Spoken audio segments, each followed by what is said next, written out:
Hi friends, బాగున్నారా? అతని ఆలోచనలు చూసి పిచ్చోడన్నారు. కంపెనీలన్నీ దివాలా స్థాయికి వచ్చాయి. కోట్లలో నష్టం. భార్య విడాకులు ఇచ్చింది. చేతిలో చిల్లిగవ్వలేదు. ఇంకా అతని పని అయిపోయిందనుకున్నారు. కానీ ఇప్పుడు అదే మనిషి ప్రపంచాన్ని మార్చేస్తున్నాడు. ప్రపంచం అతని నెక్స్ట్ స్టెప్ ఏంటి అని ఆసక్తిగా గమనిస్తుంది. ఇది ఒక జీనియస్ కథ కాదు, చిన్నగా ఆలోచించడానికి ఇష్టపడని ఒక మొండి మనిషి కథ. లైఫ్లో ఎదగాలనుకుంటున్నారా? అయితే ఈ వీడియో మీకోసమే. ఇది చూడు, మన ఛానల్లో వీడియోలు చూస్తున్న చాలా మంది సబ్స్క్రైబ్ చేయకుండానే వెళ్ళిపోతున్నారు. అవునండి, మీరు ఒక్కసారి సబ్స్క్రైబ్ బటన్ నొక్కారంటే ఇలాంటి మంచి ఆలోచనలు, పాజిటివ్ ఎనర్జీ మీ లైఫ్లోకి రావాలని డిసైడ్ అయినట్లే. మా వీడియోస్ మీకు అలా అనిపిస్తే సబ్స్క్రైబ్ చేసుకోండి. ఎలాన్ మస్క్ సౌత్ ఆఫ్రికాలో పుట్టిన ఆ చిన్న పిల్లాడు అందరిలా అల్లరి పిల్లాడు కాదు. నోట్లో మాటలు తక్కువ, బుర్రలో ఆలోచనలు ఎక్కువ. రోజుకి 10 గంటలు పుస్తకాల్లోనే మునిగిపోయేవాడు. మిగతా పిల్లలు ఆటలతో కాలక్షేపం చేస్తుంటే 12 ఏళ్ల వయసులో బ్లాస్టర్ అనే ఒక వీడియో గేమ్ తయారు చేసి దాన్ని అమ్మి డబ్బులు సంపాదించాడు. స్కూల్లో పిల్లలందరూ అతన్ని ఏడిపించేవారు, కొట్టేవారు. ఒకసారి మెట్ల మీద నుంచి తోసేస్తే హాస్పిటల్ పాలయ్యాడు. 17 ఏళ్ల వయసులో జేబులో చిల్లి గవ్వ లేకుండా అమెరికాలో అడుగుపెట్టాడు. తినడానికి తిండి లేక రోజుకి కేవలం $1 బ్రతికిన రోజులవి. కష్టపడ్డాడు, కోడింగ్ నేర్చుకున్నాడు. జిప్టో, పేపాల్ లాంటి కంపెనీలు పెట్టి కోట్లు సంపాదించాడు. ఇక్కడే అసలు ట్విస్ట్ ఉంది. సాధారణంగా చేతికి కోట్లు వస్తే అందరూ ఏం చేస్తారు? హాయిగా ఒక ఐలాండ్ కొనుక్కొని కాళ్ళు చాపుకొని లైఫ్ ఎంజాయ్ చేస్తారు. కానీ మస్క్ అలా కాదు. ఆయనకు కంఫర్ట్ అంటే అలర్జీ, రిస్క్ అంటే ఎనర్జీ. వచ్చిన డబ్బుతో స్పేస్ ఎక్స్ అని ర్యాకెట్లు తయారు చేసే కంపెనీ పెట్టాడు. మస్క్ లైఫ్లో చేసిన అతి పెద్ద రిస్క్ ఇదే.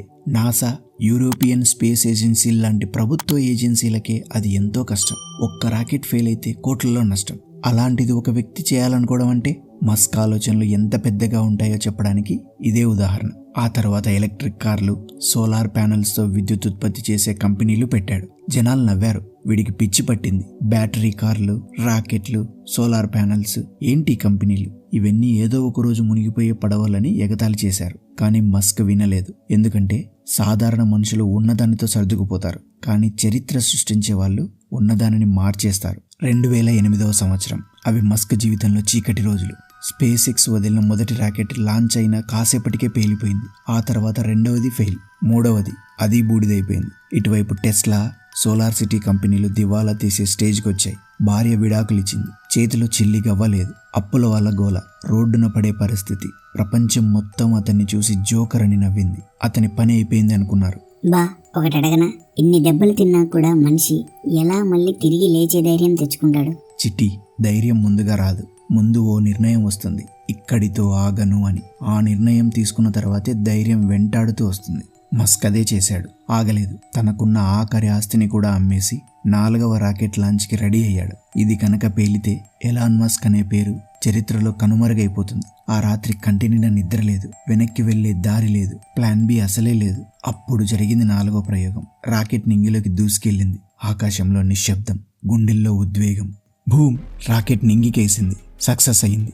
ఆ ఒక్క క్షణం స్పేస్ ఎక్స్ని కాపాడమే కాదు, చరిత్రని తిరగరాసింది. నాసా కూడా అతన్ని నమ్మింది. అతనితో కాంట్రాక్టులు చేసుకుంది. అప్పటిదాకా పిచ్చోడన్న వాళ్ళే ఆ రోజు విజనరీ అని చప్పట్లు కొట్టారు. అక్కడితో ఆగాడా?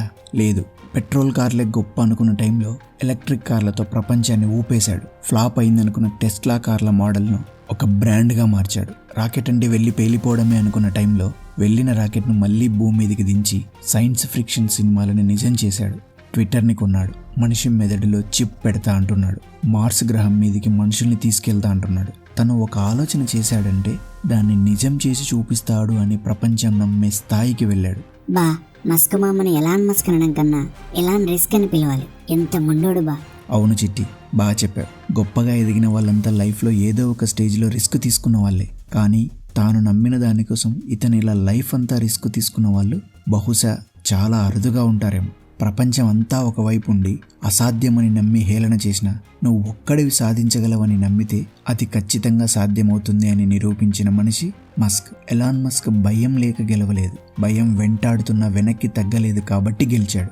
ఫ్రెండ్స్, ఫైనల్గా మస్క్ లైఫ్ మనకు నేర్పే పాఠం: ఓడిపోతామని, జనాలు నవ్వుతారని భయపడి చిన్న కలలు కనొద్దు, పెద్ద కలలు కనండి. అన్నీ సమకూరాకే మొదలు పెడతా అని ఆగద్దు. మొదలు పెట్టండి, ధైర్యంగా ఓడిపోండి, నేర్చుకోండి, పడండి, లేవండి, మళ్ళీ పరిగెత్తండి. ఎందుకంటే మనకి sky is not the limit, it's just the beginning. Video నచ్చితే లైక్ చేసి షేర్ చేయండి. మీ అభిప్రాయాల్ని కామెంట్స్లో తెలియజేయండి. అందరూ బాగుండాలని కోరుకుంటూ మరో మంచి వీడియోతో మళ్ళీ కలుస్తాను. Thank you for watching.